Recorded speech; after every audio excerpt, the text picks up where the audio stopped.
அதிசயங்கள் செய்கிறவர் நம் அருகில் இருக்கிறார். அற்புதங்கள் செய்கிறவர் என்றும் நமக்குள் வசிக்கிறார். மார்க் 5:23. என் குமாரத்தி மரண அவஸ்தைப்படுகிறாள். என் குமாரத்தி மரண அவஸ்தைப்படுகிறாள். அவள் ஆரோக்கியம் அடையும்படிக்கு நீர் வந்து, அவள் ஆரோக்கியம் அடையும்படிக்கு நீர் வந்து, அவள் மேல் உமது கைகளை வையும், அவள் மேல் உமது கைகளை வையும், அப்பொழுது பிழைப்பாள் என்று. அப்பொழுது அவள் பிழைப்பாள். இந்த ஜெப ஆலய தலைவன் கப்பர்நகூமிலே குடியிருந்தான். அவன் பெயர் அவிரு என்று சொல்லப்பட்டிருக்கிறது. மனாசே கோத்திரத்தை சேர்ந்த ஒரு யூதனிவன். இயேசு கப்பர்நகூமுக்கு வருகிறார் என்று அவன் கேள்விப்பட்டான்.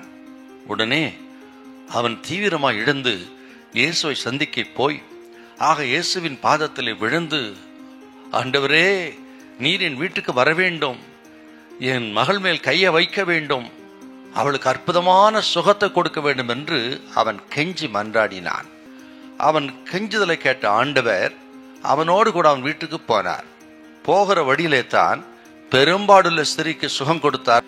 அப்படி அவன் போய்கொண்டு இருக்கும் பொழுது அவனுக்கு ஒரு துர்ச்செய்தி வருகிறது. உன் குமாரத்தி மரித்தே போனால் போதகரை வேதனைப்படுத்த வேண்டாம் என்று ஆண்டவர் சொன்னார். பயப்படாதே, விசுவாசம் உள்ளவனாயிரு என்று அவனை தேற்றி அவனோடு கூட வீட்டுக்கு வந்தான். வீட்டுக்கு வந்து பார்த்தா அழுது புலம்பிக் கொண்டிருக்கிறார்கள். அடக்கம் பண்ணுவதற்கு ஆயத்தமா இருக்கிறார்கள். அவர்களை பார்த்து ஆண்டவர், இவள் மரிக்கவில்லை, நித்திரையாய் இருக்கிறாள் என்று சொல்ல அங்கு இருந்தவர்கள் நகைத்தார்கள்.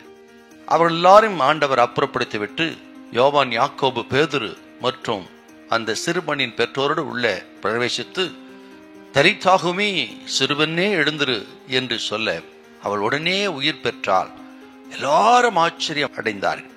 பாருங்க, ஆண்டவரே, நீர் வந்து என் குமாரத்தின் மேல் கைகளை வைக்க வேண்டும், தொட வேண்டும் என்று வேண்டிக் கொண்டான். அதே போல நீங்களும் ஆண்டவரிடத்தில் ஜெபிக்கலாம். ஆண்டவரே, என் புருஷனை தொட்டு சுகமாக்கும், என் மனைவியை தொட்டு சுகமாக்கும், என் பிள்ளைகளுக்கு நீர் தொட்டு சுகம் கொடுப்பீராக, என் வியாபாரத்தை தொடுவீராக, என் பிரச்சனைகளை நீர் தொடுவீராக.